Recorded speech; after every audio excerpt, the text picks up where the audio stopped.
अनोखी आवाज में आप सभी दर्शकों का बहुत बहुत स्वागत है और मैं हूं आपके साथ अनुष्का। बागेश्वर धाम के पीठाधीश्वर पंडित धीरेन्द्र कृष्ण शास्त्री अक्सर अपने बयानों को लेकर चर्चा में बने रहते हैं। पंडित धीरेन्द्र शास्त्री इन दिनों हिंदुओं को एक करने के लिए सनातन हिंदू पदयात्रा निकालने जा रहे हैं। वे दलित वंचित सभी को एक साथ लेकर चलने की बात कह रहे हैं। वहीं इस बीच धीरेन्द्र शास्त्री ने दलित और आदिवासी समाज को लेकर एक बड़ा बयान दिया है। दरअसल जब पंडित धीरेन्द्र कृष्ण शास्त्री से सवाल किया गया कि अगर कोई मंदिर है तो क्या उसमें दलित, आदिवासी या नीचे जाति के लोगों को भी पुजारी होना चाहिए, जिसके जवाब में उन्होंने कहा कि वैदिक परंपरा का अनुसरण करने वाले वैष्णव परंपरा को मानने वाले हमारे देश में शंकराचार्य महामंडलेश्वर से निवेदन है कि वे दलितों को भी यह अधिकार दें। अगर हमारे हाथ में होता तो हम आज ही कर देते।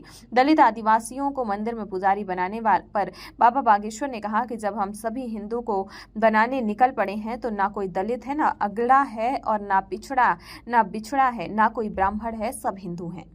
के मंदिर हैं उनमें दलित, आदिवासी या नीचे जाति के लोगों को भी पुजारी होना चाहिए।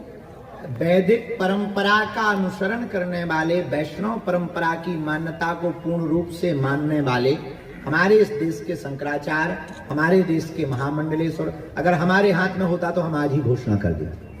जितने शंकराचार्य मठों के आचार्य हैं, हम उनसे प्रार्थना करेंगे सामाजिक समरसता के लिए, सबको एक करने के लिए बेझिझक इस प्रकार की व्यवस्था होनी चाहिए। हम ये नहीं कहते कि कौन होना चाहिए, हम ये कहते हैं कि इस देश में ना दलित है, ना पिछड़े हैं, ना बिछड़े हैं, तो सब होने चाहिए।